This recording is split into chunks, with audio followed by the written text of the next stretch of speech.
metal fabrication business. If you have the drive and ambition to be an entrepreneur, then the best time to launch a business is right now. Why wait?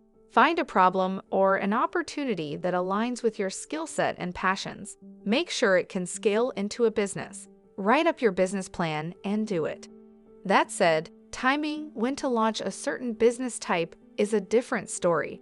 You have to be certain that there is a need or market for the product you want to sell or the service you want to offer. For instance, now is not a good time to launch a film processing or wagon wheel servicing business because it's too late. Similarly, now is probably not the right time to open a 3D printing or Google Glass repair shop because it's too early. Good luck. I'd be willing to bet anything that if you're the owner of a small metal fabrication business whose business operates partially or fully through the internet, you've often been called an entrepreneur, maybe even a small business entrepreneur. In fact, I'll take it a step farther and say that you've probably referred to yourself as an entrepreneur on more than one occasion. The confusion of these terms, small business and entrepreneur, began with the advent of the internet and the subsequent boom of online businesses, which are in some ways easier to get off the ground than traditional, localized businesses. The internet brought with it new kinds of businesses, created new situations for traditional businesses, and gave rise to new business models, working hours, and work environments that have now replaced what we once knew as strictly business. Although many people now tend to use the term entrepreneur as a blanket term for both entrepreneurs and small business owners, these terms are not exactly the same, and each approach requires different skill sets, talents, and daily operations. While the two are not entirely disconnected or alien to one another, there's a lot to learn by comparing these two distinct approaches to business. As a small business owner, you can learn a lot from entrepreneurs and greatly improve your company by adopting some tactics and strategies from the entrepreneurial playbook. In this tutorial, discover how to run your small business more like an entrepreneurial venture. Before moving on to learning how to run a small business like a successful entrepreneur, let's first establish the differences between entrepreneurs and business owners, and look at the various ways in which the two traditionally approach the business of doing business. 1. The setup. Before it became hip and sexy to call anyone engaging in business an entrepreneur, we could easily point to one main difference between entrepreneurs and business owners. Business owners, as the name suggests, owned their businesses usually for life, while entrepreneurs set up businesses with the intention to sell them, holding onto them only for a brief period of time. Entrepreneurs have also traditionally funded their business not with their own money, as most small business owners do, but by using venture capital they raised from investors that were interested in the business idea the entrepreneur conceived. 2. Risks and finances. Both entrepreneurs and business owners will at some point need to take financial risks to grow their businesses, but traditional business owners tend to show greater reluctance in taking big risks. Small business owners start their businesses small and grow them slowly as needed through steady work. That's because the end goal of a business owner is to build a business that's profitable enough to provide his living and stable enough to last him a lifetime. Entrepreneurs, on the contrary, set up bigger businesses to begin with and look to grow them quickly by taking greater risks to do so. That's because an entrepreneur's end goal is to sell the business as quickly as possible at the highest valuation possible. And that means growing a large business with great profit potential to attract potential buyers. 3. Hiring process. An entrepreneur hires strategically and quickly so as to fill the main positions in their company. The entrepreneurial hiring process seeks to make the business run smoothly and effectively without the hands-on involvement of the owner at every level. A business owner, by contrast, takes a different view to personnel hiring, usually being slower with bringing on new hires. Most business owners tend to be the key expert in their businesses, building new positions around their needs and weaknesses. Thus, traditional businesses often can't operate in the business owner's absence for long stretches of time. 4. Market audit. Since entrepreneurs start businesses specifically to fill a need they have identified in the market, and not necessarily because of a passion they might have for a particular product or cause, they learn to evaluate the market and its needs at frequent intervals. If what they're building doesn't seem to fit the market, they're quick to pivot and adapt their idea to fill the holes. Business owners, on the contrary, usually go into an area of business that interests them or they think can be profitable. This means that after their original market research and the creation of their business plan, they don't often look at how the market is shifting and changing around them. Business owners tend to follow a specific business plan without much deviation or adaptation along the way. 5. Success and failure. No one likes to fail, but ask anyone who has succeeded in anything in life, and he or she is likely to point to failures as the learning ground for success. What differs between entrepreneurs and business owners is what each of them defines as failure and success. For an entrepreneur, success means building a business that's easy to sell to someone else for a high profit. A business that's not highly lucrative, even if relatively profitable, can count as a failure and be terminated altogether without much thought by an entrepreneur. For business owners, the game is much different. A business that's profitable and stable, even if not wildly lucrative, is the golden ticket to success for small business owners. On the contrary, a more profitable business that may die out in a span of a few years, by which point the entrepreneur would have sold it off, can drain small business owners of the savings of a lifetime and end their business careers. What small business owners can learn from entrepreneurs. As you can see, being a small business owner is entirely different from being an entrepreneur, and the difference goes far deeper than just terminology.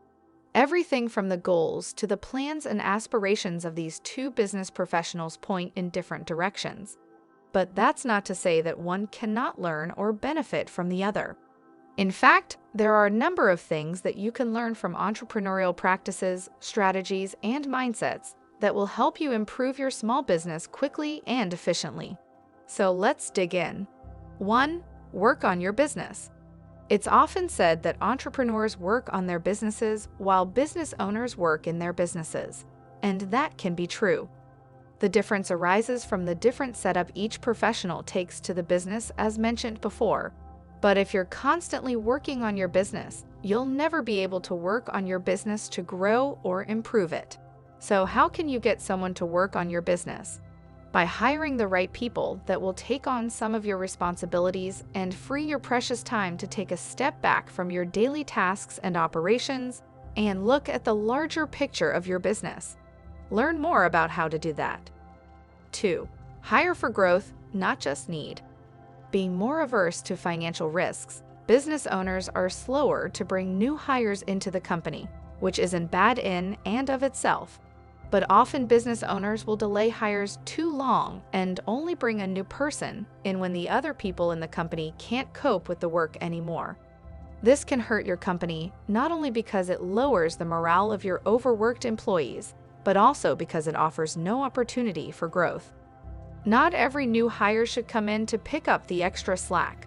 When entrepreneurs hire new people, they look for the right experts that will take matters into their own hands and help grow their business more quickly.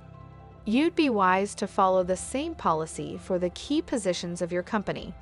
Don't just look for hires to put out fires, but seek out people who can help you improve your overall structure. 3. Keep a finger on the market.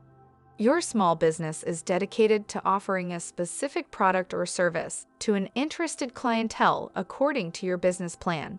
That's great, but that doesn't mean that you should close your eyes to the evolving needs and shifts of the market. Entrepreneurs are constantly on the lookout for new opportunities in the market, and though you don't have to pursue innovation with the same determination, you should keep a closer eye on it. Case in point, Blockbuster. Far from a small business, the rental movie megabusiness closed down because it refused to accept and acknowledge the major shift that was taking place in the movie rental industry. Sticking to their guns for too long, they lost all their business to the online movie providers that happily came to take their place. And that's to say that no matter how big a business may be, it cannot withstand market shifts when it refuses to shift with them. So follow the market closely and audit your offers frequently. Is your business still current with the market? 4. Keep on learning. Because entrepreneurs build businesses to fill market needs, they often start businesses in industries they know little about. But they don't remain ignorant. They educate themselves on the subject and learn all they can about the industry in order to make their business a success. Small business owners tend to already know a lot about the industry they go into, or else learn a lot about it over the first few years of running their business. And then they stop. Not because they're lazy, but because of the sense of security they get from knowing their business well. Confidence in your business is great, but don't let it grow into know-it-all arrogance that keeps you from constantly learning and evolving. When was the last time you learned something new about your industry or invested in your professional development? If the answer is a long time ago, then it's time to take action. Find an online course, a workshop, or a local seminar you can attend and enroll in it today. Try to learn something new at least once a quarter to keep yourself growing as a professional and to keep your business growing too. 5. Grow your network. Entrepreneurs love networking. In fact, they often attend events and conferences just so they can network. Meeting new people means learning about or creating new opportunities, and one can never know where the next investor or business venture may come from. Business owners have a lot to gain from networking and making new connections as well. When you attend an event or conference, you may meet someone from a related field who has an idea for a partnership. You may meet an expert who can help you grow your business, or you may even meet people who can refer new clients to your business. Networking shouldn't always have a specific end goal, as you can never know who you're going to meet next. But growing your network of professional contacts can always benefit your company. Learn more about small business networking. 6. Keep up with technology. Technology changes daily, and entrepreneurs play a big role in these developments, as they're often the ones behind the businesses that promote these innovations. For a business owner, it's no longer possible to keep up with every new application, platform, or tool that comes out on the market. But you should at least keep an eye out for new technological advancements in your industry and the ways they can help you run your business. Whether it's a new accounting software, productivity apps, team communication tools, or something more specific to your industry, make sure you do a monthly survey of technological innovations to keep yourself up to speed. 7. Face failure. Entrepreneurs not only have a bigger appetite for risk than business owners, but they can also stomach failure better. Successful entrepreneurs might see 2 or more business ventures fail before building that one golden business they'll sell for crazy profit, but that never deters them from their goal. Business owners tend to have a greater fear of failure and act with greater reservation when making business decisions. And that's great, as long as it's not keeping you from growing your business simply because you fear failure. Often, it's not the actual failure that takes a business down, but the disappointment and discouragement that the business owner feels as a consequence of it. Disappointment and discouragement can prevent you from taking more risks out of fear. It's better to accept early on that, in order to achieve something better and bigger than what you currently have, you'll have to learn a few new things from a couple of failed attempts. Take a deep breath and dare to try even if you fail. Remember that success comes from failure. 8. Take calculated risks. This goes part and parcel with learning to face failure with a straight face. In order to fail at something, you first need to try, and trying something new can seem risky in business. As a business owner, you will want to take as many risks as an entrepreneur, but if you want your business to grow, you're going to have to learn to take a few calculated and well thought out risks, because it's the risks that bring on the rewards as well. 9. Act as if you're going to sell. Business owners rarely think of selling their businesses. They're in the long-term game of running a business and not in the short-term entrepreneurial game of setting up a business in order to sell them. But thinking like an entrepreneur every now and again and looking at your business as if you're going to sell it can give you a new perspective that will help you improve your company. Are your processes efficient? Are all your procedures clear and easy to understand? If a prospective buyer were to take a look at your business today, would its structure and functionality make sense? How do you set and measure success? Looking at your company the way an outsider would evaluate its worth can help you improve the overall structure of your company and clean up inefficient processes and procedures that you may now have in place. How can you act more like an entrepreneur in your small metal fabrication business? Being an entrepreneur is very different from being a business owner, and each role requires a different set of skills and talents. But that doesn't mean that one business person cannot learn from the other. As a small business owner, you don't want to run your company exactly like an entrepreneur, but your business can greatly benefit if you learn to copy a few moves from the entrepreneurial playbook that you can apply to your small business. Learn more strategies for becoming a successful small business owner. In what way do you run your small business as an entrepreneur? What are some ways you can improve your business by taking a more entrepreneurial outlook to it?